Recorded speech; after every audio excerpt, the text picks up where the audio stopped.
I'm so glad that the first day of the 30 days of yoga isn't actually yoga. Yeah. Because it would be... I would do it today, but it'd be a hard day to do yoga.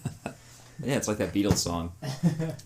It's a hard day's yoga. to do yoga. Yoga? They don't know what the actual lyrics are. I want to hold your hand. Oh, do yoga. They're liquid brown. They drink it all over town. They're liquid brown. I'm trying to be able to appreciate the Beatles, but at the same time, I just can't help but not like the Beatles. As they wear their one big scarf. As they go skiing down the sidewalk across the crosswalk. I was gonna say as they cross the sidewalk in unison like weirdos. It's been a hard day's yoga. Hard day's brown. Hard day's yoga. Alright. Let's fucking... Let's just do this. And the Beatles essentially opened up their version of Entertainment 720. It was like this Apple Entertainment thing. And they were like, we're going to be a record label, and we're going to be patrons of the arts, and we're going to make clothes, and we are not making any money. We're going to shut it down. Turns out artistic integrity is fine until you're not making Beatle money no more. You gotta make that shiny, greasy Beatle money. I do love that I do love when the Beatles are very straightforward about how actual commercial they were behind the scenes. Yeah. And the two guys who actually wrote the songs, the one who's still alive was talking about it a couple of years ago. He was like, he and I would literally sit down and say, let's write ourselves a new Pool. Oh yeah, I really enjoyed that they were friends for real. Like they were actual. Oh, yeah. It wasn't like Kiss they were just the worst people to each other. They were actually buddies, and they were pretty cool. Like John Lennon actually was watching some documentaries. I was like, yeah, I get this guy. Like he's got that artistic brain, and he was super ahead of his time and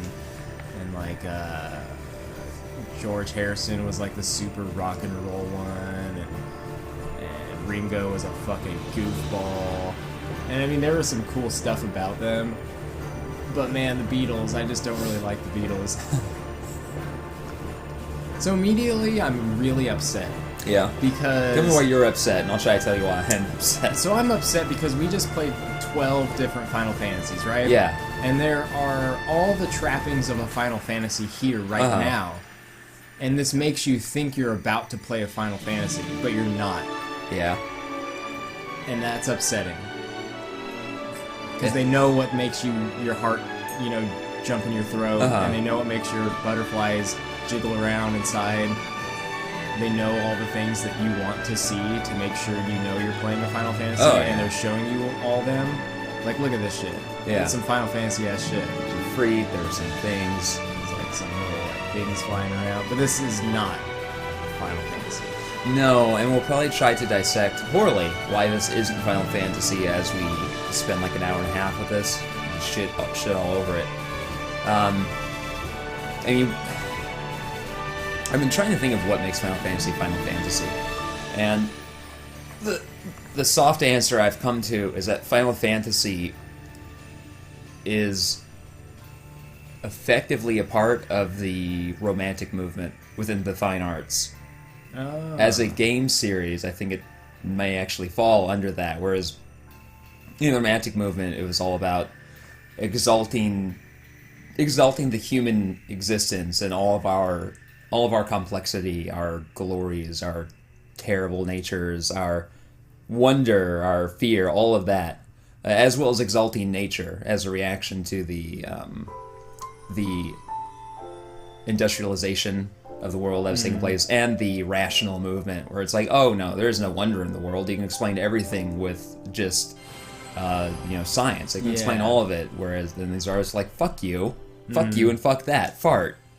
And they start making these lush, not necessarily extravagant, just expressionist paintings and writings where it's just exalting the person. Final Fantasy is that, in a way.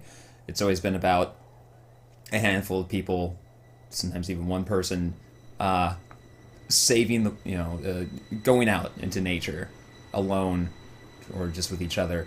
For 13 days. And saving the world through their own virtues, the through their own bravery and courage. And I'll have to turn on the subtitles here in a moment. For some reason, this one just doesn't feel like that. I don't know. And obviously, I'm being an asshole, and this is it's a Final Fantasy game because it says Final Fantasy. It's mainline, but why doesn't it feel like one? But the thing that's upsetting is that it's like they knew what they had. Like they were like, commission, you all need to make Final Fantasy XIII. You got it, and they were like, yeah, we got it. And then they were like, let's take the name and let's take all the fixins. And let's slap them on this shit burger. Okay, yeah, it's make people think that they're gonna get, something like 10, something like 12, something like 7, 9. And you feel too real. You immediately realize it's too real to be something like 9.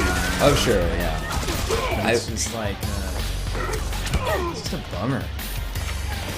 I think at some point I mentioned that 7 may have the best intro in a Final Fantasy. Like the way it slowly builds, and then there's that crescendo, and you see all of Midgar, and then it pushes down into the one train, and then you're immediately on it, and you go, and it's not wasting your time with exposition, it's just go. What is this character? Ex-soldier? What does that mean? You meet up with some of your people, and they're like, oh, you're new. My name is Wedge. What's yours? And then you get to meet Cloud. Yeah, you name him immediately, or not, but you have that option. Yeah. You're told who his name is. You're told all of that. You get a sense of this world. You get a hint as to future character, all within 2.5 minutes. Here you're shown a lot of guns. Here there was a bunch of guns, and we got to see from the point of view of some guy that lightning shot up.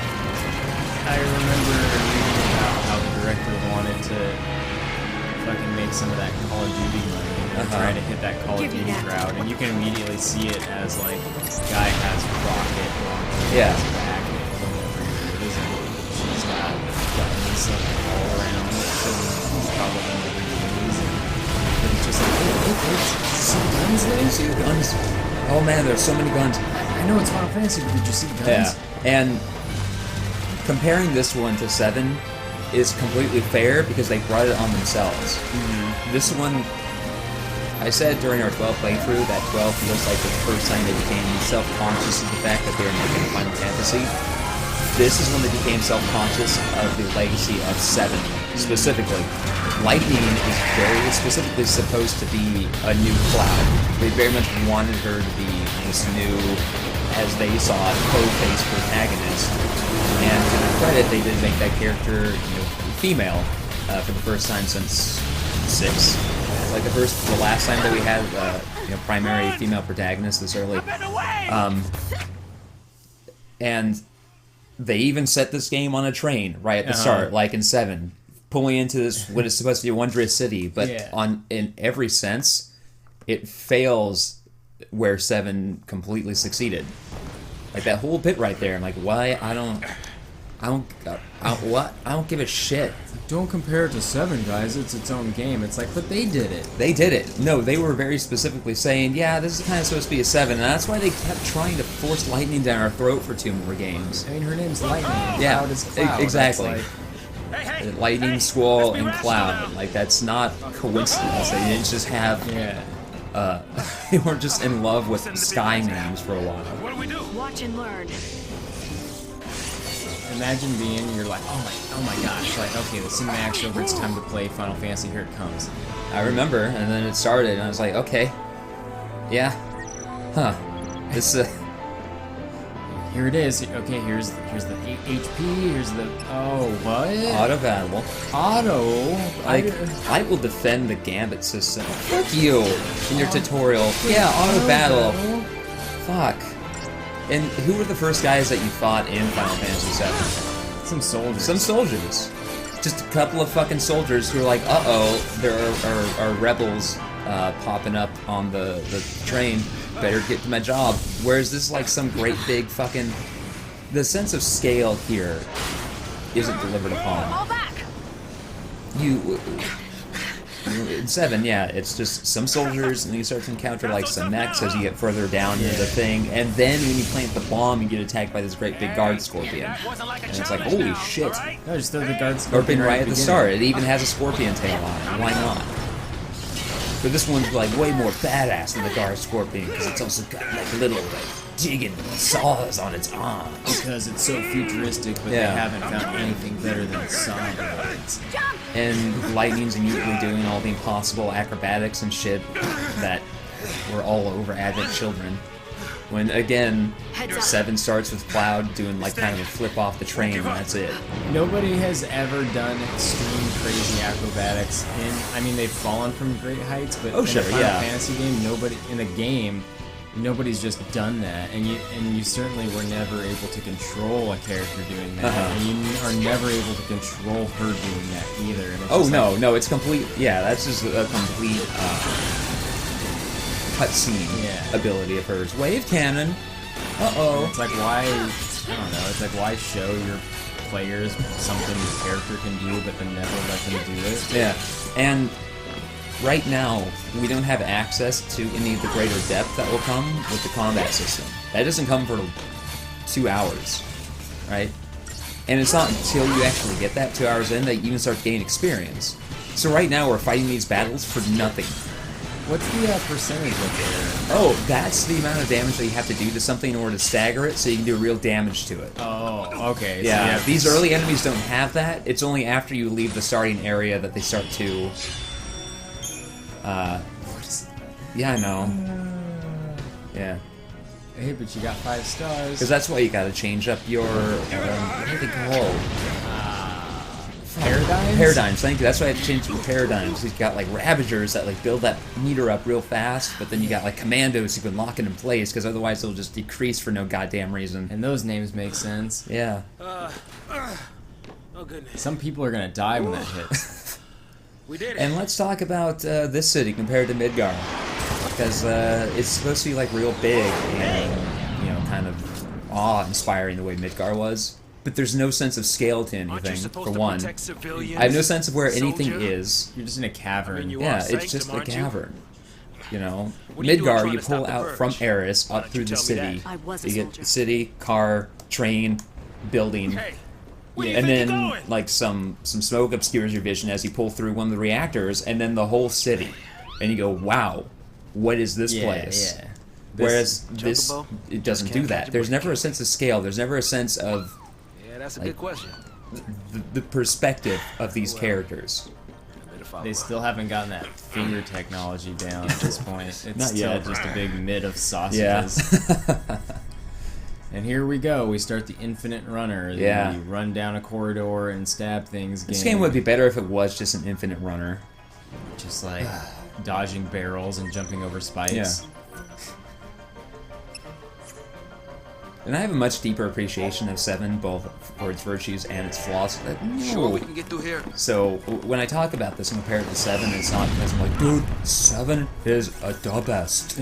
Cloud's got that big sword, and Sephiroth, dude, Sephiroth. Oh my god. No, fuck you, I'm not gonna save. Do you like Final Fantasy VIII? Does it have Sephiroth? No? Then I don't like it. Yeah. Nothing there to like at all. It's just, they brought it on themselves when they tried to make 7 again. It's like, well, now I kind of have to compare it to 7. And with that said, seeing as how we did play through 12 Final Fantasies this year, let's talk about them a little bit. Alright. Alright, let's just start with biggest baby boys. Biggest baby boys. Okay, so I feel like Auron was probably one of the biggest baby boys. I agree with that. He was a dead samurai who was just kind of clinging around, and the crew definitely they couldn't have gotten through without him. And he was just he knew kind of everything that was going on, but he kept it all in. And let's see, yeah, I think he's like, I mean, he's the thing. Auron's the one who made me. That was the beginning of the baby boys. It made me had to rethink the whole series. Oh, yeah. About who the biggest baby boys were. Yeah, now you have to recontextualize the whole series from this frame of Big Baby Boy. Let's see, who else? The big baby boys. Balthier was a pretty big baby boy. Oh man. He always had, well, he didn't always have immediate control of the situation, but he knew how to take advantage of circumstance to put himself back in control. I think one of the key features of a big baby boy is that they just know it, and they don't And like, they own flaunt it. Yeah, they're not like, hey, me. Yeah. Me too. Like, Titus kind of becomes a big baby boy at the end, but throughout the whole game, he's definitely a small baby boy. Yeah. Who is, and he's always flipping around, and he's just kind of flaunting like, yeah, the star player, the Xander Canabes. I think, like, Tifa was a big baby boy without knowing it. Oh yeah, she's certainly a big baby boy. Like, she holds Cloud together, right? And she went through a lot of shit all on her own, that frankly, oof. You're getting, like, shot at. Yeah, you're getting shot at. Take cover. Yeah. Hey, take cover and then reload your ammo. Because Tifa saw Sephiroth kill her dad, and she was like, fuck you, Sephiroth, and then he sliced her up. But damn, she went for it. Who's the fella that got crushed by a boulder so everyone could live? Oh, Better to die God, than get yeah. sent to We saw his name twice, even, because he talked about in Final Fantasy IX. He's a pretty big baby boy. Yeah, it's a pretty big baby Yeah. boy This thing place to ain't do. exactly paradise. To hold the boulder, even though all four of us together probably could have, like, slowly just inched it down, and then jumped out of the way, and he could have been fine. Hey! So these are like digital, these Digimon? I guess they're Digimon, digital monsters. Digimon are the champions. They're just getting summoned in all digital like. Yeah. Ugh. As far as the little baby boys go, oh man, I think right up there at the top is Vaughn. Vaughn is definitely the littlest baby boy. I'm gonna go down the list and try from 12 and down and see if I can name the big baby boy, little baby boys. Let's see. Vaughn. Titus. I mean, Titus kind of straddles both lists, right? He's like number 2 on the little baby boys, and then like number 12 on the big baby boys. I wonder if anyone else has made that transformation like Titus did. Titus really kind of grew up into a big baby boy right there at the end. Yeah. Let's see. Big baby boys. I mean, little baby boys. Little So baby boys. let's see. Now we got 9. 9. So 9. I don't know. Amaranth 9 kind of sucked. Amaranth sucks. Yeah, but he's not really a little baby boy. Yeah. He's just a nothing character that they didn't do anything with, unfortunately. He's a little baby boy and 9. What's 9? I don't know if anyone. I think 9's devoid of baby boys, actually. They all were pretty solid folks. Yeah. And Garnet, one of the biggest baby boys too. Oh, Garnet, yeah, super cool. Beatrix, biggest baby right up there boy. with Orin. Yeah. Holy crap, forgot about that. Oh man. Do you know that Donald gets a staff in Kingdom Hearts called Save the Queen? Oh yeah. That's pretty cool. Yeah. He doesn't deserve it. No, Donald it doesn't. sucks. Donald and Goofy suck. They What is do. their deal? What is their fucking deal? You take like a hit, and Donald's like, Sora! And then he throws a fucking elixir at you, and you're like, why did you waste that? That's all you get hit, buddy. I don't have full MP, what are you doing? And then you're like casting heal on yourself right as Goofy's throwing a mega potion at everyone. Yeah, You're like, yeah, what are you yeah. doing? I know. Fuck. 8. Little baby boy. Zidane. No, not Zidane. What's his name? Squall. Well, Squall. Yeah, he's a little baby boy. But your Punch Man. Oh. Del. Oh, Del? Zell? Zell. There it is. Zell Dinked. Zell was a little baby Zell's boy. the littlest baby boy, and they're always like, Zell, control yourself. But then he doesn't control himself, and people get in trouble. Rebels. Let's see, 7. So much for the element of surprise. Yuffie? Yuffie was, I mean, not in the way that because I'm looking, Yeah, I'm trying she's to think like- of like how she's not a great character, but yeah, she's not quite a little baby boy, is she? Cloud's little version of himself is kind of a little baby boy. That one is literally a baby. Actually, Cloud. Well, I would say Cloud pre his mending is kind of a little baby boy. Yeah, Right? Kind And of that's in- kind of the point, is that he's still a boy, and that's how Sephiroth is able to just bully him out of his body sometimes. But then after that, it becomes one of the biggest baby boys. Oh yeah.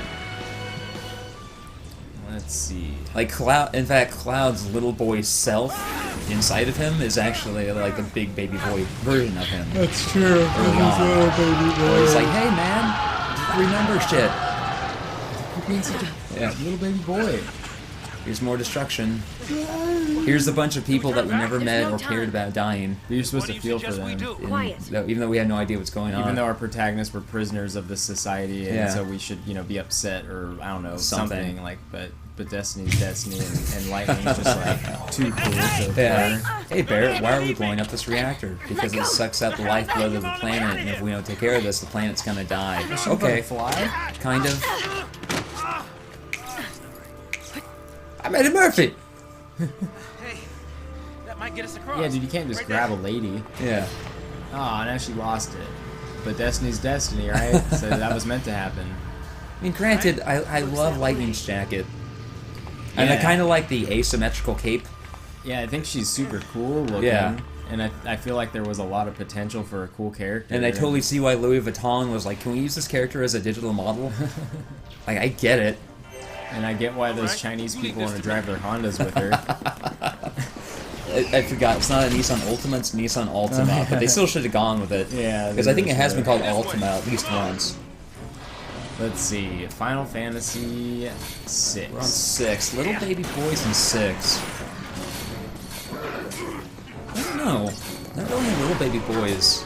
I think the little baby boy might have been even like a new thing, like after a while. Everyone was pretty much everyone was pretty solid for a while. Everyone was a big baby boy. Yeah. Everyone was pretty cool. Like, if we start from the bottom and go up and think about it, it's like, 1 didn't really have much by way of character, right? 2 originally didn't, but they retrofitted those into there for future releases. Don't know anything about 3. 4, everyone's pretty much a big baby boy. 5, 6, 7, yeah. Like, the little baby boys don't start to come until we get to 10, I guess. And I guess that's kind of... Maybe you can read that as the beginnings of the downfall of Final Fantasy is the birth of the little baby boy. The birth of the protagonist who's kind of like, I don't know, you're like, yeah, I guess I'm playing this person. The protagonist, they're like, I didn't really want this. My protagonist really is annoying me. I mean, Squall is kind of a proto-baby boy at times. Because, fuck, he just never talks to anybody and is always just in his own head like, let's go to town. Let's go visit the town in this game. Let's go walk around the town. Okay, yeah, let's go explore that town a little bit. Wait. Where do we buy the items, and where's the inn? Oh no, you just buy items from these safe spheres. What about people to talk to? Nope. Would you take a break? Nope. Everything's really just kind of moving, and I just would It really is. like a break. Yep. Turns out game development is expensive, and we made it way more expensive than it maybe needed to be. And so we had to recoup that cost by making the game just kind of a straight line. But it doesn't have any change of kind, and I feel like I just don't like this game. I feel like it has bad game design. I feel like maybe I got to the penultimate room in this game right before the final boss, and then just put it down. I never fought that boss, and then a few years later my PlayStation 3 was stolen, and I said, guess I'll never finish Final Fantasy XIII, because that's when the save file was. But hey, if you get to that one point, it opens up, man, so you just gotta wait. And it opens up, and then 20 minutes later, they put you back up here. And then you have to go back down there in the post-game content. To just, I guess, just grind and fight bosses. Like, thinking about an album, like if a musician put out an album that had no dynamics, it was just the same tempo, 12 songs over, and like the same, in the same scale every song, and every song's just as fast, and they're screaming just as loud the whole time. You're like, well, I kind of only need to listen to the first song then. You know what I mean? Yeah. And you can play the first hour of this game and basically have it. Chain attacks and staggering. No, it's a stupid thing that they never did again because it was terrible. Just, and then, like, these character designs even are just really weak.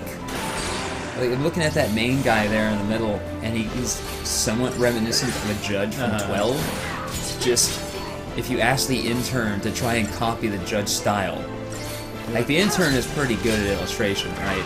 You're like, hey man, look at 12, look at the judge, try to make that, but make it kind of like techno-future-y. I'll give you $12 an hour. Okay. Boy, $12 whole dollars. Mom will be proud when I'm making it finally. Shut up and draw me a judge. Techno judge. And then one thing that I always really liked in Final Fantasy, and you pointed it out, was the dehumanization of your regular ass soldier by covering up their eyes. Oh yeah. And that I felt like that was a key feature of Final Fantasies. Like you start off, who was the first? I feel like maybe Cecil kind of had that look, or yeah, Cecil was the first of those, and he was your protagonist, which was really interesting. And then they even realized that when he turns into a paladin, and you see his helmet comes off, and you see his face. You see his big, beautiful face. Yeah. I'm after the foul sea. And then it becomes extremely apparent in 6 when these two soldiers have like this Biggs, your party is question mark girl with a face, and Biggs and Wedge who have the same anonymous face covered up with this facial mask. And they carried that through. Yeah, they did in 7, they did in 8, they did in 9, they did it in 10. Yeah, that's a strong recurring theme. And then the dehumanization of the foot soldier. And then you think about the judges in 12, and you're like, yeah, those are pretty scary. But then you look at someone like Balthier, and you're like, I want to hang out with that guy. But he used to be a judge. Yeah, Balthier used to be a judge. Oh god, our beefy chocolate man. Yeah, he used to be a judge. But then you see their faces, and then you see the stark difference between covering up someone's face and then not. And then here, it's just like, let's throw big glowing yellow eyes on their masks. And the judges are a great example because they are large and intimidating, and it's clear they're people of power, but their faces are still covered. As far as the Empire is concerned, they're still just anonymous foot soldiers to be thrown at a problem. I wish they were having a rave. Right there. They're just like, more like exterminate. This is kind of the Matrix 2 of Final Fantasy. You stay here. My gosh, his foot is so strong. I know. I didn't mean to. I don't even hate that these characters are like young and have blue hair and shit. I just hate the game that they're in. Yeah, that blue-haired person looks pretty cool. Fuck, and then 7 really played with the idea of the face mask, because it's like, well, that's how Cloud kept his identity hidden. What's our motto? And that allowed him to have the reveal. But it's like, yeah, while Cloud had that helmet on, he was just another foot soldier. He was nobody. What? The army is a bunch of trained professionals with Digimon. And you're 12. You could barely muster the courage to hold that gun for a second. Now your leader's gonna climb to the top of this and probably get shot. But he's got that strong boot. Take the boot. As long as the boot survives, so does the resistance. You're now strong enough to wield the strong boot. Oh, now we're playing as another. Are we gonna do anything? Nope. Nope. Same gameplay. Hey, here we're back to the note highway of Final Fantasy. Just drive down and hit the beats. It would be more interesting if it wasn't. Are you a dwarf? No, you're just a child. Okay. You're just a scaled down person. You're a scaled down adult. You haven't eaten enough other adults yet to scale up. Go watch that Crow for inspiration. This is crazy. Then take a nap. Really? Okay, let's see. Sure. When did Final Fantasy introduce the Nebulous Void battle? The first game. That was like the right first from the beginning, one. Yeah. In terms of final bosses, at least, Chaos. Yeah. Right at the start, you fight Chaos in this Nebulous Void. What's the drag? And then how often did that happen? Up until 12. Yeah, that's right, because 12... 12, we fought him atop Bahamut. Tried to stretch it to make it, you know, but you couldn't stretch it. I couldn't stretch it far enough, no. And all, in good faith, you could not be like, yeah, that's void, but it was almost. See, I want to get... They're talking about how we're the heroes and all that, but I want to get some sense of who these characters actually are before I give a shit about them. Like, we don't know... Right? I want to see Cloud and Barrett clash a little bit, because Cloud is a mercenary and Barrett actually gives a shit about what's happening. I want to see Cloud be like, I don't care about your names, because you're probably gonna die. Just give me the money. Yeah.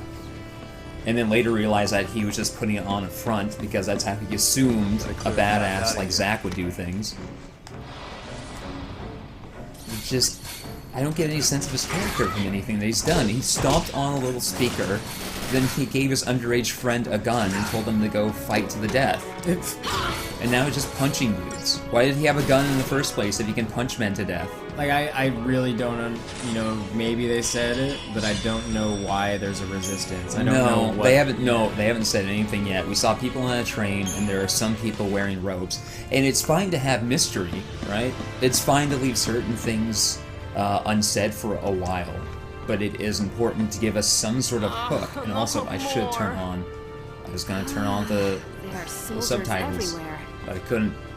And it's like, yeah, some mystery would be good, but you also just... You have to clearly understand the Hey, status quo. Yeah, you like, have to have some idea of it. And- need plans. And all I see is like a bunch of children with toys fighting, they're, I don't know, these soldiers. I mean... Okay, this is what's really bugging me. These characters with their fucking, like, rave get-ups, they don't fit this scenario. Again, let's compare this to 7, because it's the same fucking thing. Your rebels in 7 were a bunch of grungy,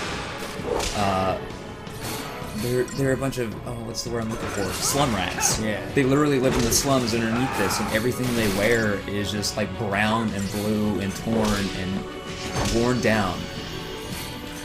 These characters are pristine and pretty. Oh gosh. And fucking, so pretty. and I don't mind the fact that they're pristine and pretty. I mind the fact that they're pristine and pretty in this scenario where they're supposed to be waging rebellion. Like, they look pretty privileged Yeah. to live where they're living, and all I've seen so far is a bunch of innocent people die. Yeah, a bunch of innocent people, and it's like, who are these innocent people? Why do I give a shit about these innocent people? Who are they? Why are they wearing these robes? What are they doing? And would that bridge have broken, and would have everyone died if these fucking kids didn't just get upset for a minute? And because these soldiers aren't looking like especially imposing, these psychoms, what the fuck? Just because these psychom enforcers, because they don't look evil.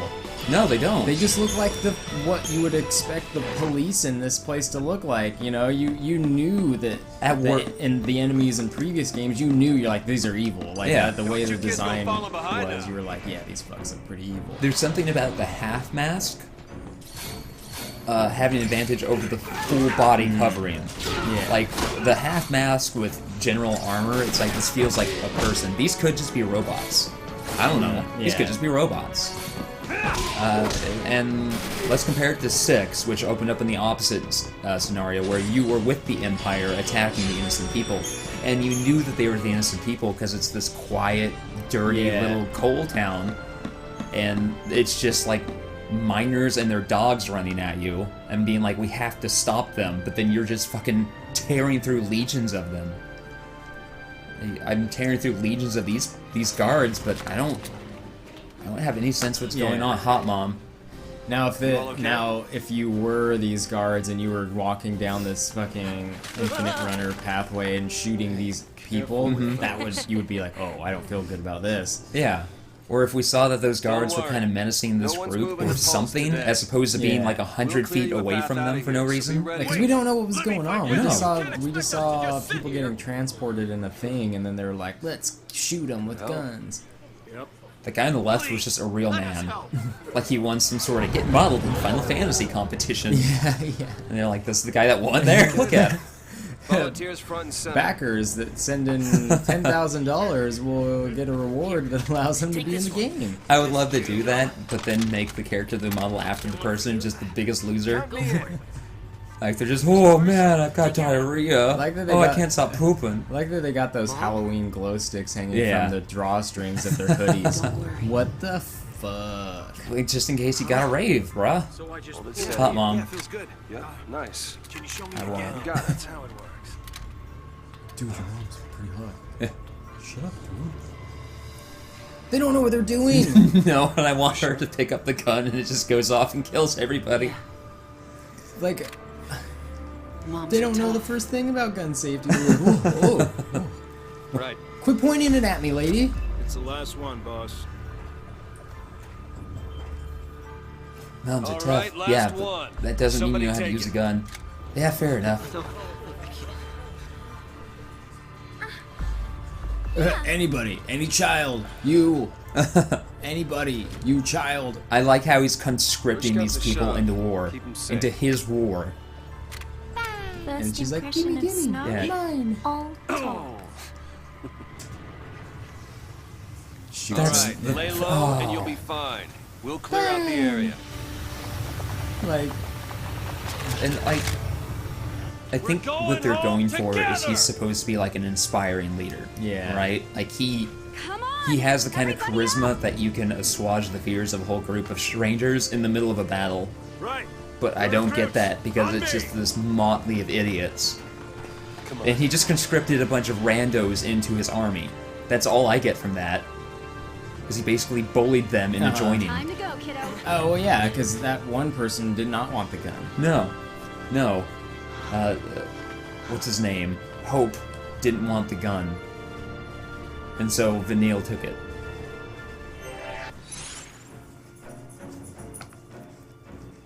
Okay, maybe now I can turn on subtitles. I know. Hey, I'm Snow. Hey, buddy. I'm the leader. Give me your the big cheese. Hey, give me your sister's phone number. I'm gonna call her. Oh, they get that little vignette. Hey, did you forget who I am? Yeah. What about me? Don't forget about me. Camera, event subtitles. On, speaker names. On, non-event subtitles on. Why do you need 3 different subtitles? You know, Psycom, you hear me? just I wonder if there's a 4th? No? Okay. Just because, just in case, you know, just Oh man, and you move like an asshole. make their job any Where he has to easier. completely cancel his momentum. Look at that. Oh, That's gosh. annoying. Granted, you're always moving in a straight line, so it doesn't fucking matter. Ugh. Ugh. Let's see, Final Fantasies. Did you learn anything? What's some new stuff you learned after playing through this whole year?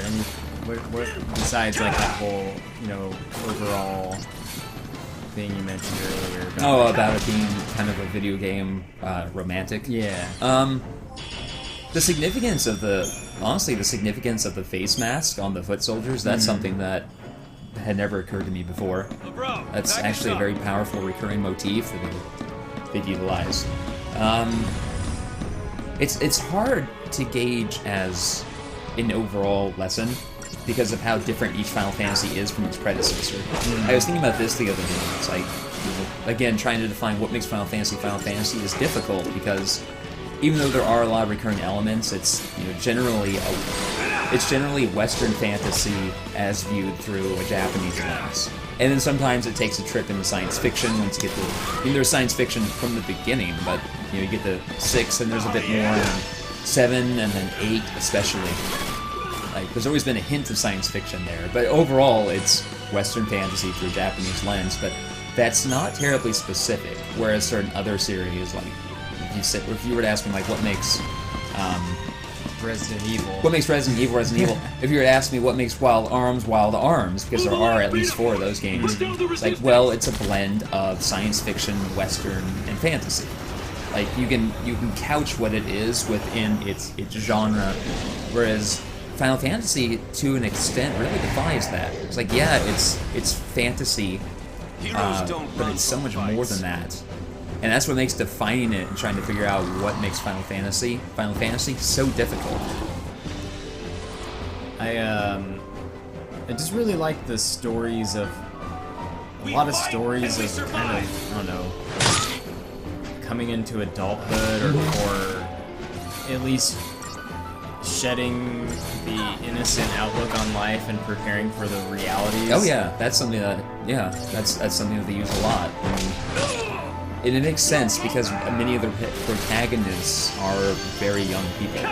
Most of them are like between, like I said, between 18 and 24.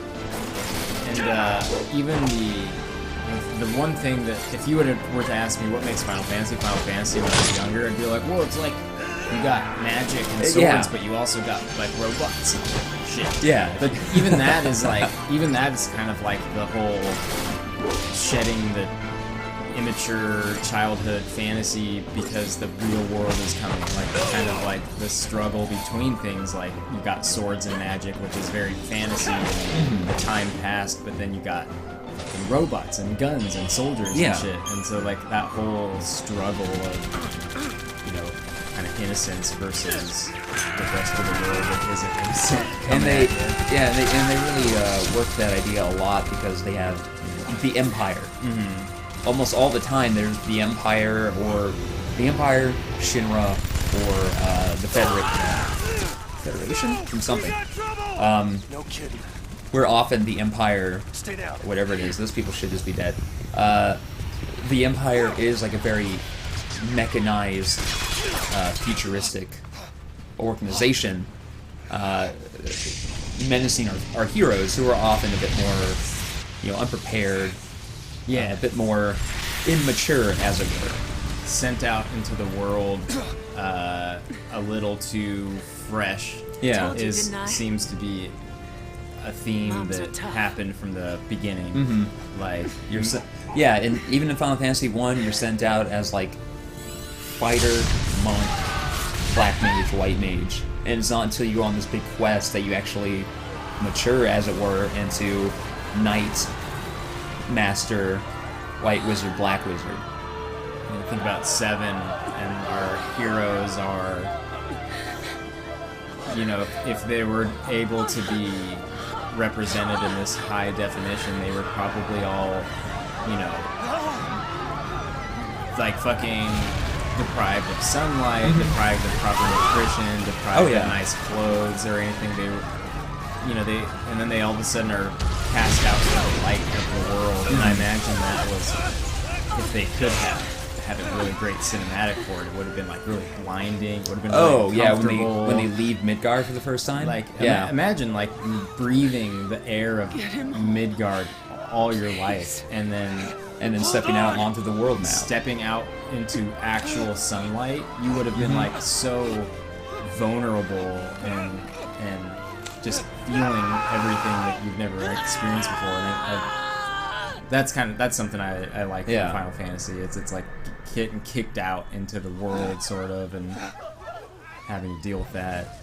She's even got the comfy mom sweater. Like, you kidding me? Yeah. Why'd she have to die? And it hugs her figure perfectly, so it's comfortable but also flattering. Like, she can go to the store but also lounge all day. Yeah. Oh, but Snow's gonna live because he's a protagonist. Oh yeah, I don't take fall damage. Come on. Yeah, Final Fantasy is a series about... It really is generally a series about maturing. Yeah. About moving on, moving past either your own problems or the problems of your society as a whole. Like, we get slap that kid. we get into 10, and 10 is really about a whole society that refuses to progress. Their machina and technology like that is all verboten because their religion is like, no, you can't do that. And it's like, well, why? I don't know. It's just a bad thing because it's scary. Yeah, it's like maturity and innocence and things like that. Even though it was great in 10 because you are like start off as this, privileged little baby boy, fucking blitzball champ, daddy issues guy that gets transported to this fantasy world. To die on pulse. the story really isn't about him. That was the idea. Like he's kind of what's his name in 10? Sanctum logic. Titus. Titus Is kind of your Mad Max in this world. Oh yeah, the story's happening largely around him, and he just kind of carries you through it. Yeah. And it's really like about these other people that have to deal with their shit. He does take an active role, but everything that happens is around everyone else. Yeah, and I really appreciated that. I thought that was really nice because you are, as a player, the outsider. You're not in this. I mean, how does the government get away it was with just kind of a nice like change to not, you weren't playing as Yuna. You knew this was gonna happen? Would have been a much different game if you were Yuna. Oh yeah, and if Titus just washed up one day, yeah. Private sanctum In fact, if you were playing as Yuna, Titus would be a nothing character. Yeah. It'd just be like, there's this guy who's here, and he's talking about how he wants to go home. I don't know. Kind of like Vaughn. Kind of like that. Yeah. Okay, so, all right.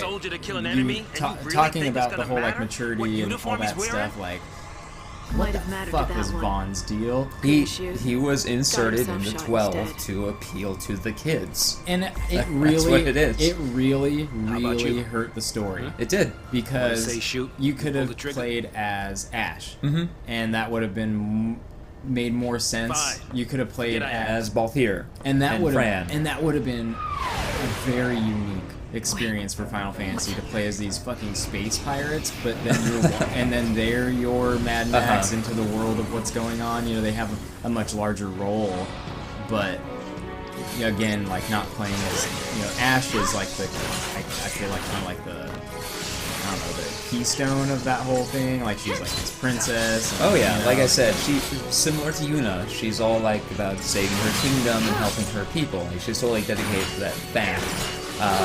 And then Vaughn would be in that Titus role of like, yeah, you're just kind of along for the ride. And if you weren't our protagonist, you would be an absolute nothing. Eat that potion, girl. There you go. I wish Saz. I wish she had high-heeled gun boots. Yeah, because she was just Bayonetta. Yeah. Yeah. But it was him. Yeah. Okay. But he's doing all these cool kicks and stuff. He's doing that one move Bayo does where she like break dances and fires bullets everywhere, and then when she gets done, she gets into this sexy pose where she's kind of on the ground and she's got her face up and she winks at you. I really just want to play Bayonetta 2. Yeah.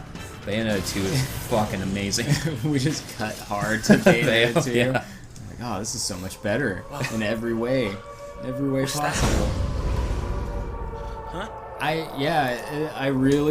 really happy to have played through all these Final Fantasies because it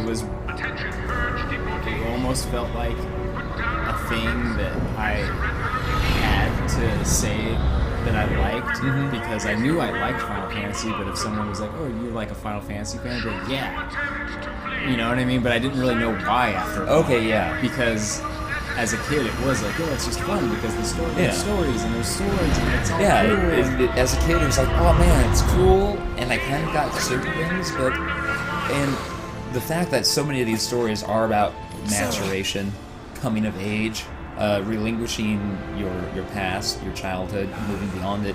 Just what you were looking for. You really feel that when you replay them as an adult, and you realize there's a lot that you couldn't understand as a child.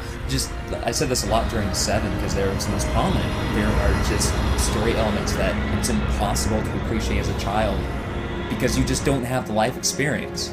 You haven't lost. You haven't felt certain emotions. You haven't gained anything to lose. you haven't succeeded in certain ways. You haven't undergone the experiences necessary to actually appreciate what's happening. Boing, that's what that kid was just thinking. Whoa. And she talks and she has an Australian accent. Toy. Yeah. Play. No thanks, I got this boomerang. Isn't it? Hug. I wish she just said things like that. Yeah, I wish she was like Gizmo from Gremlins. Hey, just like, bye-bye, woof-woof. Bye-bye, mom. Ciao. Ciao? How do you know Italian? You said it made you happy when I smiled. No, I just know ciao. I'm one of those assholes.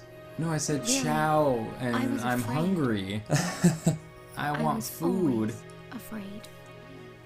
It's funny to me because I always thought that Final Fantasies were games for kids. Yeah. Because I was a kid and I played them, and I didn't know many adults that liked them. But now going back, I'm like, man, these aren't games for kids at all. I mean, that's be. That's the inherent problem with fantasy, is that our society, maybe it's society-wide, but ours at least, anything fantastical, we see it automatically as something for kids. Right? Oh, God, it really does just have the sausage fingers. They look like inflatable, like, puppet fingers. It's like real weird and plasticky. For how real, like, everything else looks, like, for how, like, detailed, Lightning's, like, skin and shit looks, like, his fingers are just, he looks like a sex doll or something. Yeah. But, the problem with our society is anything fantastical, we look at it automatically as being for kids. And if we think of something as being for kids, we automatically dismiss it of any greater significance. He would have just died if that thing wasn't there. But really, fantasy, just like Dream, it benefits from having the power of metaphor. And that these characters are close enough to reality that you can recognize them as people, you can see yourself in them, but they're detached enough from reality that you don't get hung up on specifics. And so you're willing to let their story represent your own story. Whereas if I see a movie about just some real person doing something, I might get hung up on like, oh, I don't like that guy's hair. Of course not. Yeah. Just something real stupid like that, right? But if it's a character who doesn't actually exist, I'm willing to be like, okay, yeah, I can kind of see my own life experience within Cloud's, even though Cloud's undergoing this huge fantastical thing. And so it's easy to look at something like Final Fantasy and go, oh, that's for kids. There are swords and fucking magic and monsters and all of that. But if you're actually willing to let yourself get past that societal hang-up that we have around fantasy, there's significant emotional power in it until you get to here. This just doesn't have it. This is just a game for... I still don't know what is happening They talked or about- why to care. They talked about the Purge and Pulse, and I think they've said Fal'Cie and Lassie so far. And then Waka over there wants to kill Snow. Lesser Waka. She's Godot. waiting there, ain't she?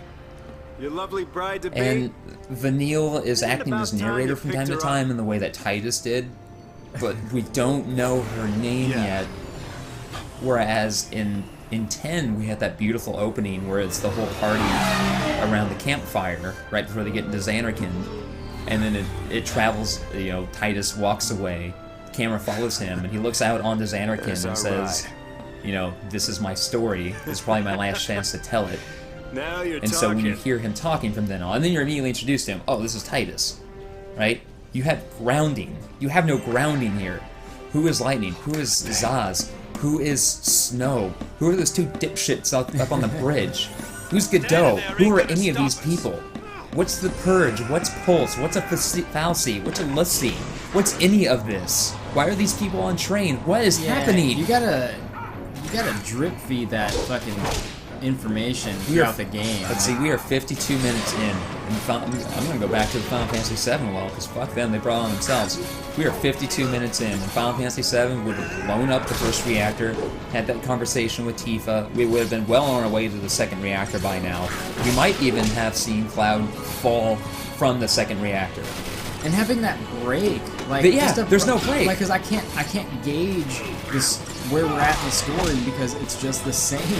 Yeah, none of these are distinct events. Again, you get off the train, right? But on those panther eyes, like, what is that I all know. about?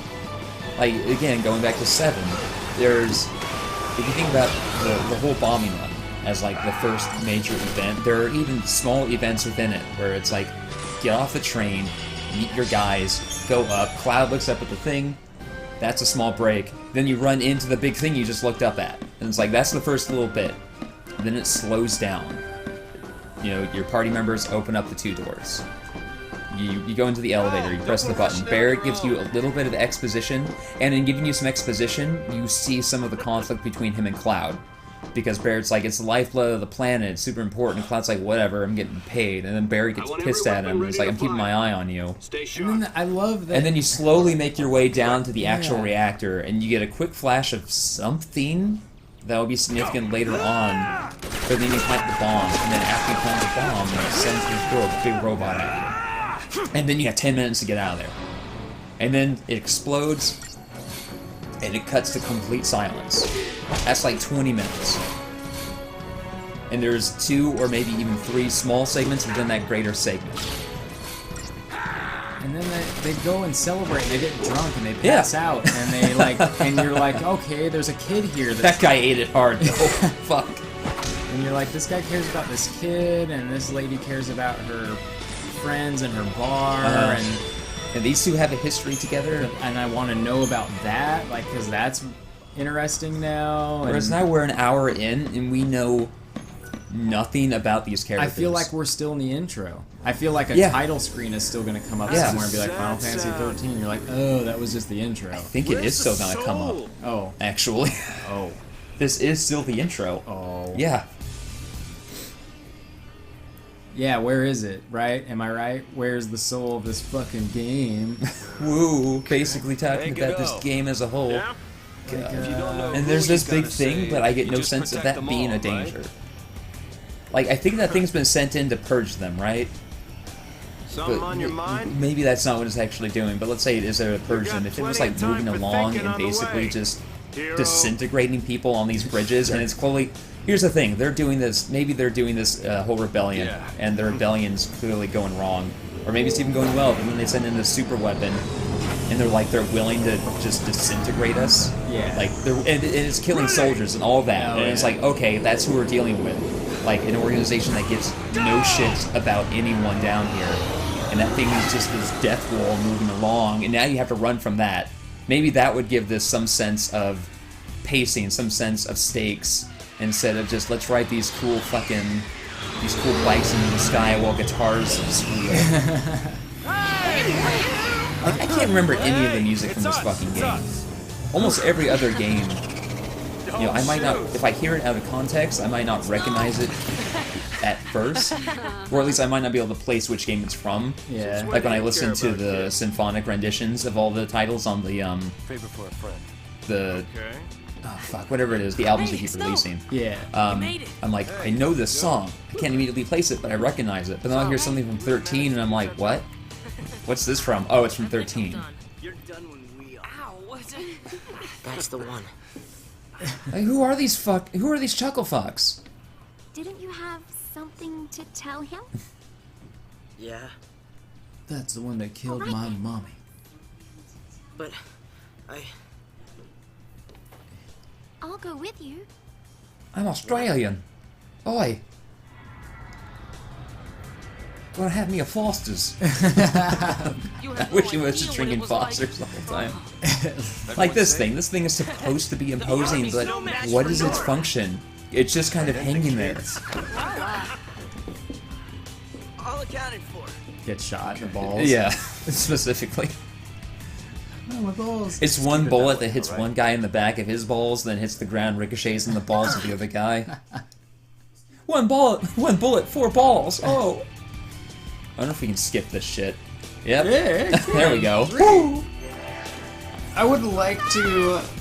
I wish I could have, like, little mini interviews with a bunch of random people who really identified with Split up and find every a way. different main character throughout Final Fantasy. Oh yeah, I feel like what is it? Okay, it's like what is it about Cloud, Terra, Squall, Zidane, Garnet, Titus, Yuna, even Vaughn, hell, maybe even Lightning. What is it about these characters that they appeal to you so significantly? Because, like... I can go in that conversation about, say, Cloud. Yeah. Now. Like, looking back, I'm like, what character, you know, maybe if I thought more deeply on it, I could think of someone other than Cloud, but Cloud's really, really relatable.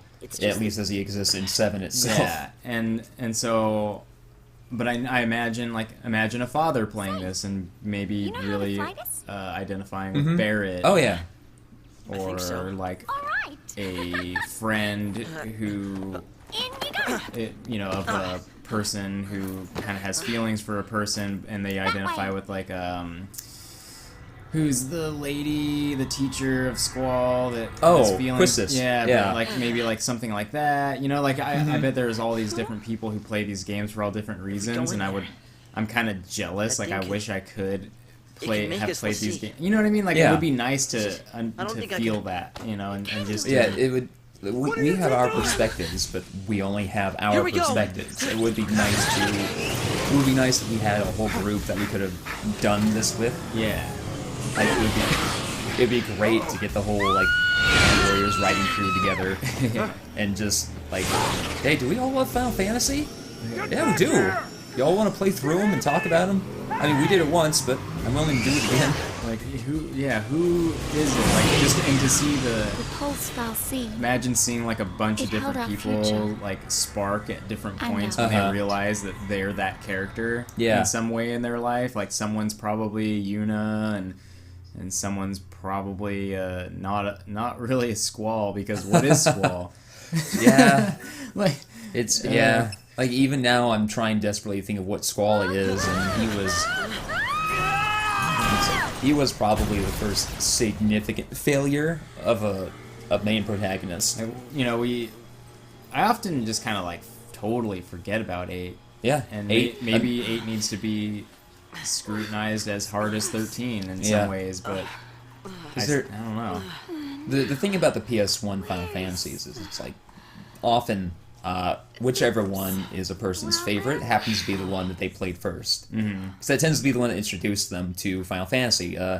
Xavier, I think it was Xavier Woods, was on the Friendcast I think sometime last year, and they were talking about the Final Fantasies, and he's like, I don't really know 7 all that much, but 8 is my jam. He's like, 8 is the one that introduced me to Final Fantasy. That's my absolute favorite. And it's like, he's not wrong, but there is something to be said about looking back. I mean, that's the whole point of Final Fantasy. The year of Final Fantasy is looking back on these games that we played and actually analyzing them critically and trying to understand them better. My name.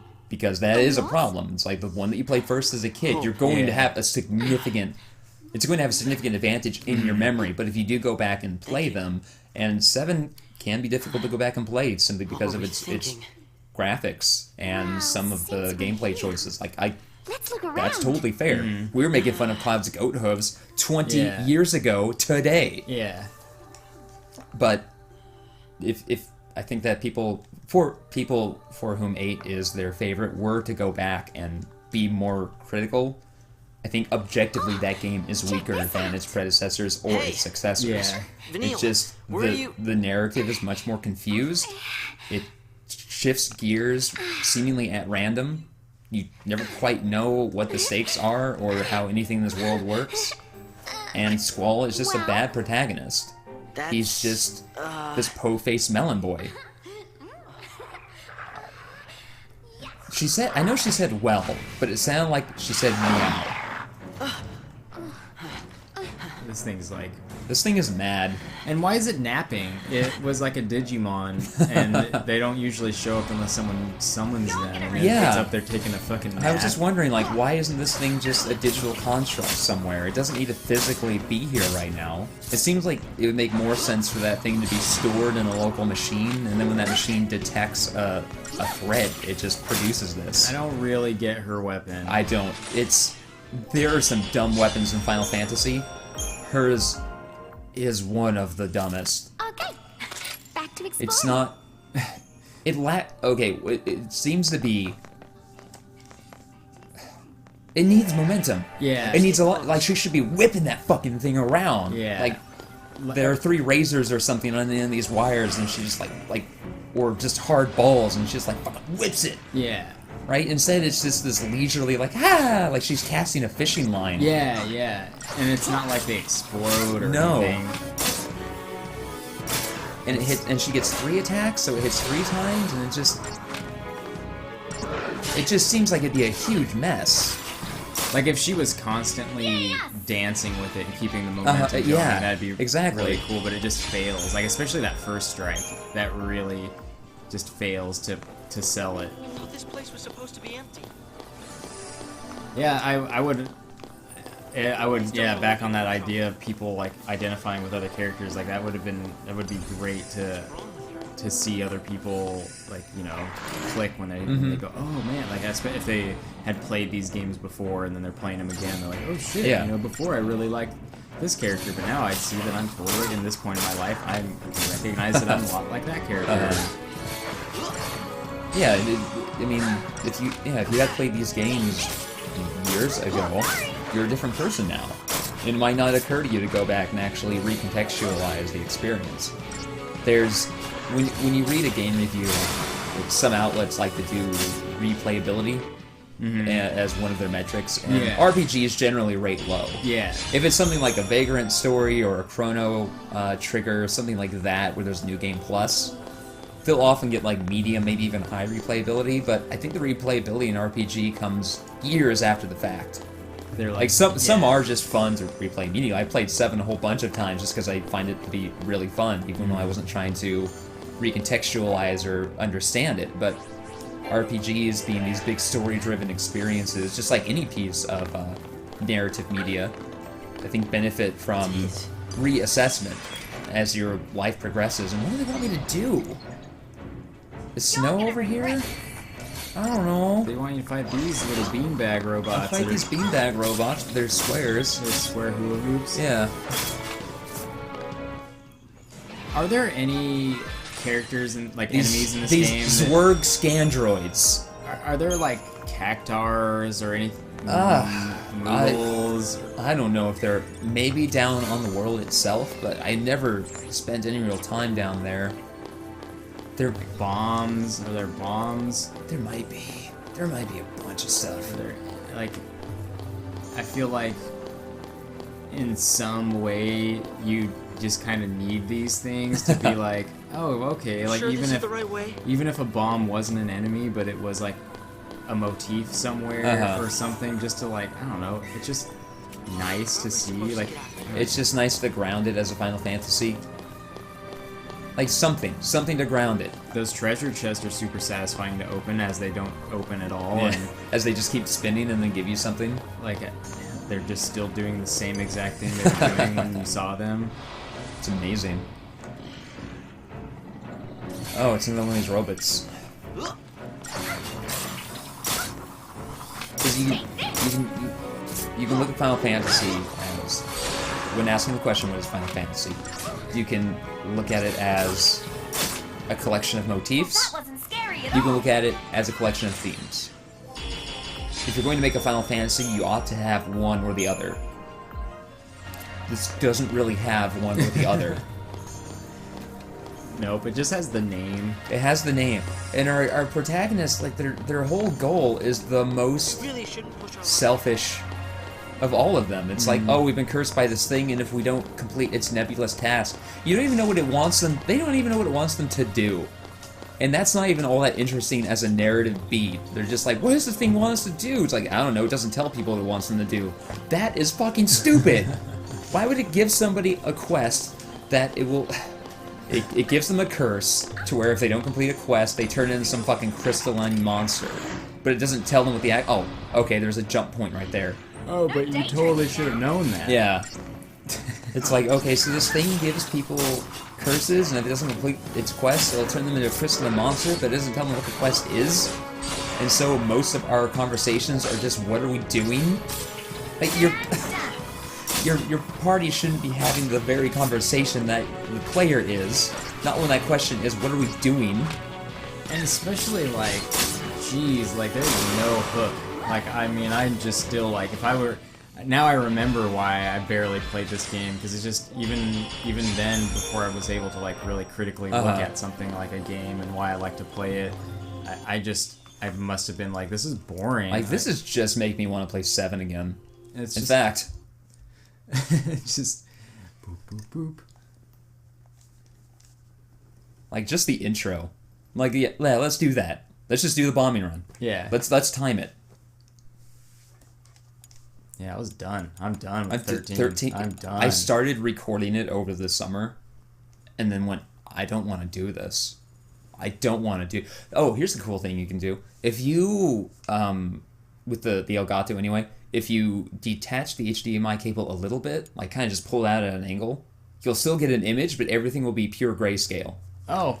It looks kind of cool. I was playing Crash Bandicoot 3 with that a little bit, and that game looks interesting in just like black and well, not black and white, but grayscale. Just kind of get an idea of how well did they understand their value. Yeah, exactly. Like everything still stands out and contrasts perfectly. It's just it'd be a great kind of way to critique a game. It's like as far as like the art, like did they understand value, or did they just slap bright ass colors around everywhere because they could? Because yeah, Crash Bandicoot 3, it's like it's this beautiful little cartoon, but it's not just a bright little cartoon. There's actually a lot of art direction going on. Oh, yeah. 20 years ago. This isn't the same disc, but fine. That disc has earned its rest. Just let me die. It's back in its original case. It can stay there. It can stay there for years until some youngsters are like, what's this? What's this ancient-ass shit? Blow the dust out off of it. Like, oh, that's a compact disc. You're going to insert that in the slot. First, let me find a PlayStation 3. Daddy, where's the touchscreen on this? Oh, yeah, there's the sound. Just that sound, right? Just that sound. Oh, man. And look at this screen. Look at the start screen. You're already, like, in it because you're like, what like is... What? Yeah, new game or continue. It's like, these are your only options. It's like a curtain is about to be unveiled, right? And there's the spotlight. I was about to say, there's a spotlight on this sword here, and then just darkness. A sword like which you've never seen before, which will change the way you think about swords from now on. And it's all battle worn. God, the Buster Sword is all busted and fucked up. Yeah. Granted, I have been playing 7 for 20 years. Oh, we gotta do this real quick. Switch discs. Yeah. Digitally. I've been playing 7 for 20 years, so it does have that advantage of being the first one that I played. But it's way better. Here's how you do a fucking intro. God damn it.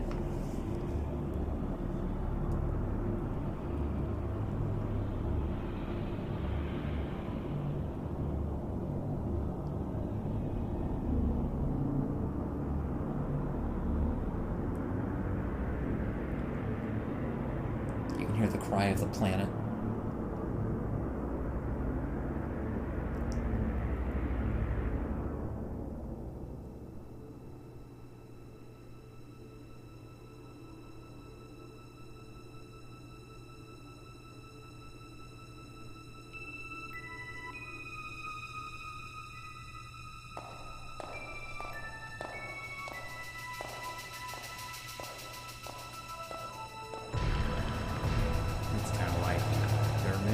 And many stories, but look at this one. Hollow footstep. Yeah, it's just these echoing, like in this big city. It's kind of cool how I don't know she can find quiet in this. Find this tiny little nook atop Midgard where she can hear the planet. Just a bit. And I immediately have a sense of scale. Yeah. And also the fact that you can't see beyond this is crazy. That we zoomed out from where she was to see how big it is, but you can't even see what's beyond. Yeah. It's just dark. There's stuff there. You can kind of see stuff there. We just can't really see it. You're not ready for it yet. It's not just a skybox of infinite green shit. Oh, and let's come back. Let's reel it in. Let's just push it all the way in. Pull out. Push in.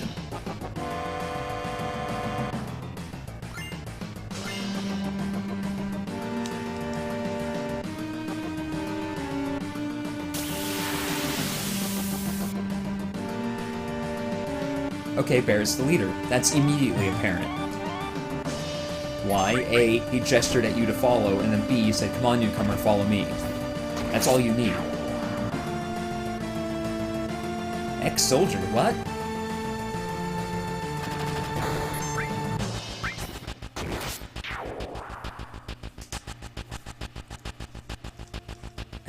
Those sounds. And there is a lot to be said about MP, military police. Okay, so these guys are just police. They're just guards. Makes sense. Like, if you actually read into it, you're not just, oh, these are just SciComm soldiers, but why... It's like, what the fuck is SciComm? Why is it... What? Yeah. Like, we're obviously doing something we're not supposed to be. But at the same time, it feels like we're supposed to be doing it.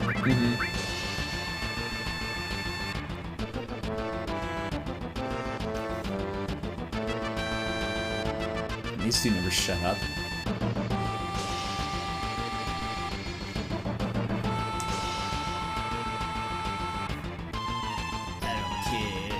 Yeah.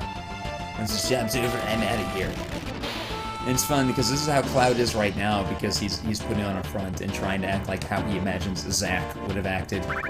But Square seems to just think this is what Cloud is in these moments. They played the intro and they're like, oh, I got it. That's probably what it was. It's like, go figure out what Cloud was like. And they're like, man, I don't want to play a 20-hour game. I'll just play the first couple hours. I'm like, okay, so he's this real cold, dismissive asshole. Got it. He fights who he wants to fight. When I want. Again, I want, when I want. We see this from Cloud's perspective, right? Camera pulls down real low, has to look up just to get this whole thing in frame. So whatever that thing is, A, it's where we're going. B, it is significant. In 13, we just spent an hour running down a hallway, and it's like, where are we going? What does any of this have to do with anything? It just never changed. It just never felt like it changed.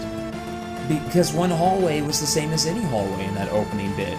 It was just like a hallway with rubble, whereas now we've gone through several rather distinct screens. Like, and what's really interesting is they're all distinct despite being the same tile set. It's not tiles, I know, but it's the same concept of, you know, cohesive art, like an industrial complex. You know, power reactor. Everything's all rusted and metal and utilitarian. It's just big fucked up pipes. That's all this place needs to be. But every screen is still distinct from each other.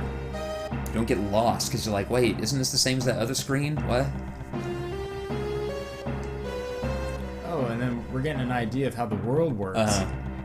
So we kind of know what's going on, and why they're doing what they're doing. And then Cloud's like, whatever, fart. And because of that, Barrett's like, man, I don't know if I trust you wholly, so I'm gonna come with you. Code deciphered. And we started this at around, I think it was 1:11. So we're 5 minutes in. We're 5 minutes in, and we have some concept of character and motivation and general world. Yeah, like what the wrong in the world is and how that is a conflict, because it is the energy that people are relying on, but at the same time, you know, you immediately know it's killing the planet.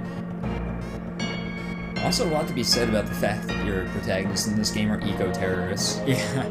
Like, put the balls on Square sometimes. That'll be that. The planet will just die. It's not my problem. Destiny's destiny. Oh yeah, that's how Cloud is, right? Let's just do that with lightning. Just make her, you know, I don't give a shit.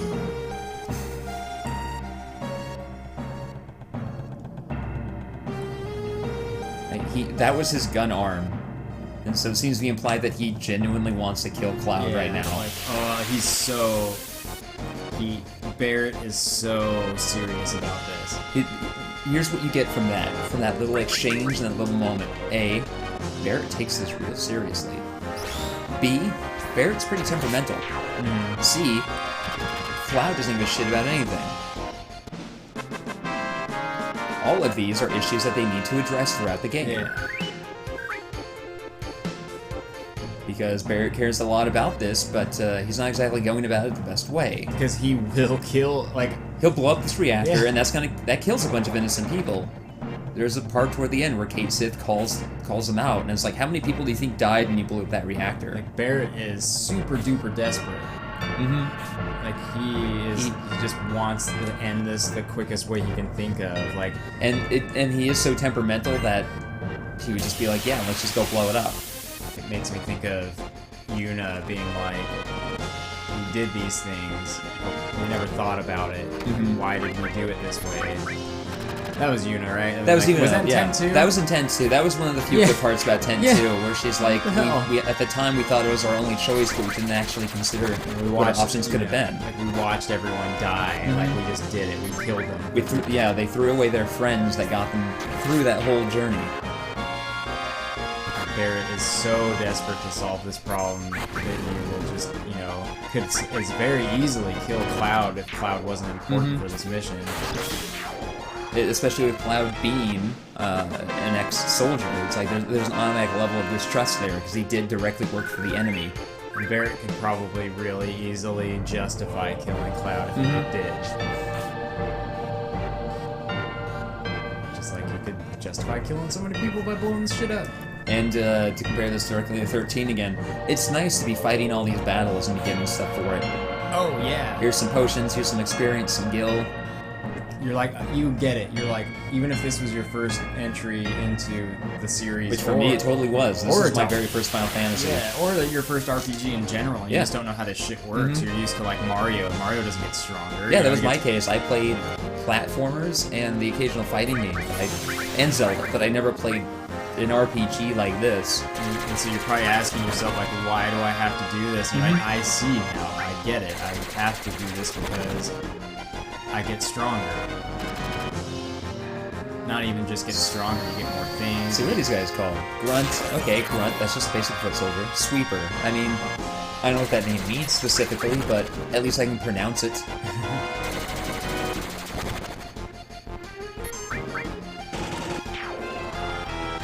And comparing to 13 in that sense of you get stuff from battles is very specific, but deserved because we're specifically critiquing 13 right now by playing this. 13 is just a garbage game. Because 13 was obviously so desperately trying to hit this opening sequence. Yeah. Like, oh yeah. Rebellion on a train, entering a big green glowy place. Running down walkways that are suspended way up in the air. Materia, and here's what's nice, you get that materia, but right now you don't have any materia options. And then later, Barrett will go, hey, I found that materia. You want to tell me how to use it? And what a hook. What a great hook to make you go, wait, materia? What was that? What do I do with it? When does that happen? Because right now, all you know is that Cloud has access to Bolt and Ice, but Barrett has nothing.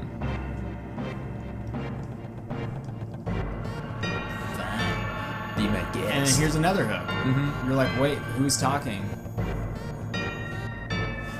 What's going on with this buddy, of ours? Like, even Barrett recognizes that something's going on. Okay, we're about ever even more suspicious of Cloud, like there's this definitely like suspicion. And that suspicion is building, because it's like, why are you acting so weird, man? Like, for us and the characters. And again, there are certain things that we don't know what's going on, but they aren't laboring about it. It's just little hints of these things are happening. It's not characters talking at length about something, and then we come away and go, I still don't have any fucking idea what that means. Would you talk the Purge? Yeah. Lassie? Pulse? Like, is Pulse the city we're in? Is it where these people are going? Is it the world beneath that we don't even know about? What is any... Like, damn it. Lightning is all super private and like keeps to herself, and they probably were really hoping that would build some mystery or like something, but it doesn't, because you don't learn anything. Like, even though Cloud is kind of keeping stuff to himself, you still have learned something. He's keeping stuff to himself, but it even makes sense that he's keeping it to himself in this context, because he's just a mercenary that they hired for this job. Like, he doesn't give a shit about these people. He's getting paid, bitches. That's all he cares about. He doesn't need to be giving them his life story. And his motivation is just complete the mission I'm being paid for. Whereas Zaz and lightning. They clearly have some reason for doing what they were doing, but we had no concept of it even an hour into the game. We do figure out a little bit later where she's like, oh, my sister, I guess. I don't know. And then you meet her sister for 5 seconds, and her sister turns to a fucking crystal.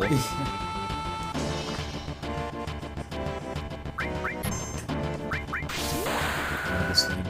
Shuddering. Whenever they release the remake, I hope they intentionally fuck up the line. So it's like, attack while its tail is up. I hope there's a weird pause. Like, I He'll hope... counterattack with his laser. Yeah, something. Like, even if, like, Barrett's talking to you, and then, like, an explosion goes Yeah, off, he gets interrupted. or it's over, like, the radio, and it gets, like, kind of, a little bit of distortion over the radio, so you can't hear it all. Just something. Or something, and then they make a joke about, like, it. Yeah. That would have been nice. That was a little bit more clear. Sorry. I really would like to fight this thing in a Bayonetta style, though. Yeah. That'd be rad. It's like basic... how would you do that? It'd be like basic attack would just be like Kingdom Hearts, right? Then maybe you just... Well, a lot like Kingdom Hearts, I guess. Hold down... In fact, you could bind up to 12 spells for the shoulder buttons. Yeah. Like, if those function uniquely within just combat, so it's like, oh, to L1 I have this, and this. Like, oh, I'll bind my basic spells to L1, I'll bind my restorative magic to R1, I'll bind my defensive magic to L2. Ah, cool, this is working out. Oh, Barry has a new gun. Definitely gonna replay this game sometime this year. That's just what I do. But when I do, I think I'm gonna play it on the PC and do my best to mod it this time. It's like you just can't get away from it. You're like, I'm done. I did it again. I'm probably done. And then you're like, nope. Playing through the year Final Fantasy, there were some that I wrapped up and it was like, that's it. Yeah. Like, I don't really have a reason to replay 1 or 2 or 4 or even 5, 8. 8. I probably wouldn't play 9 again. No, I think I'm done with 9. But like 6, maybe 7, definitely. Like, this is the one that just like, Crash Bandicoot 3. It's like, I just have fun playing it. And this game has been modded all to hell on PC, so playing it there, it's like a brand new experience. Run away! Haha, no more back attack.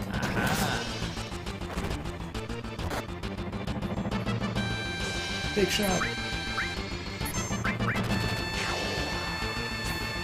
Now, grunts as a character design don't quite work for me, because they are supposed to just be soldiers, but like I said, they're all covered up, and so they've always just seemed like robots of some sort. They seem more specialized than a grunt. Yeah. Like would be. They've got this weird beam gun. Like they seem like they should. And maybe that's the difference, right? Because you got your military police that are guarding this place, but now you have your grunt soldiers who are being sent in because the military police were like, hey, there's some shit going on, but they're not sending in soldiers. Oh, no, yeah. This doesn't require soldier intervention. Or maybe they can't mobilize soldier just yet. Like, soldier gets sent out on missions. These are the guys who are just hanging around. These are the robo-guards that Cloud told us about, with a capital R. And their little weird bird friends. Yeah. Well, you gotta have little weird bird friends. Just like Bob Ross. Squirrels in your pocket and shit.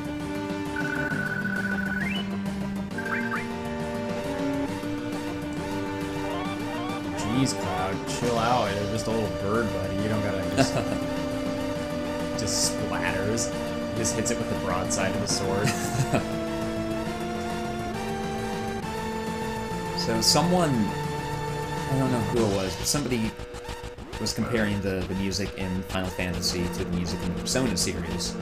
And they're saying how the Nobuo Uematsu writes jingles, while the guy who writes the music for Persona is an actual composer. And I don't think it's entirely fair to Nobuo Uematsu, who composes a lot of music. But the thing about Final Fantasy is that it's always been bound by hardware, whereas Persona really started, at least the guy who composes the music, he really started on the PlayStation 2, after hardware had moved beyond any kind of sound limitations. But I think that makes Final Fantasy's music generally more memorable, and I bring that up because this music right now, and the music that we were hearing when we first got off the train, it's doing a wonderful job of selling the situation orally. A-U-R, orally. Whereas the music we were hearing in 13, I can't even. We were hearing it moments ago, and it was just. It's like the music is. They can do anything, and so they do too much, and they fail to recognize what gives music that effective hook. Like, once again, no hook. No hook. It's like it is. It's like it's kind of a jingle. It's a very simple kind of, somewhat repetitious. I mean, you know a lot more about music than I do. It's like they're riffs. Yeah. They're repeating motifs. It's like a circular fucking. It's a cyclical musical motif that you're like, okay, I get the riff, and that's like the hook as well. Like it's just, and then it's gone. And then shit blew the fuck up, and something happened. Something happened. We did something. And you pull out, and you see that same something probably needs to happen that many more times. How many make it? 9? 8. That was 18 minutes. Oh, how many reactors? Yeah. I think there are 8. 8. Yeah. Riggs, chill out. Yeah. And you just realize that something happened. We accomplished something. In less than 20 minutes, we did something. We got a sense of who our characters are. We got a sense of the overall stakes of the game. We got a sense of what this world is, and we have hints to the future. All of that was accomplished in 20 minutes. We had none of that. We had none of that after an hour with 13. None of that. What we did have was like broad attempts at emotional moments where, oh no, this woman we met 8 seconds ago was falling off a bridge and her son's over there. Oh no, but we don't know her son's name or who he is. But then this guy also just fell, but he's okay. He's okay. Man, fuck 13. Yeah. 7 is rad. 7 is rad. I'll fight anybody who says different. Anyway. And look at Cloud's hair. I mean, come on. Man, look at that hair. When was the first time you saw hair like that? 13. No, I mean 7. Damn it. Damn it. Damn it. Embarrassing myself right at the end. Ah, god damn it. Oh, I'm pouring soup all over myself. No, my soup. Anyway, that was the year of Final Fantasy. It was a wild ride. And that was the Final Fantasy Hangover. And I did my due diligence and made sure I was a little hungover for it. Anyway, soy us. No, we won't.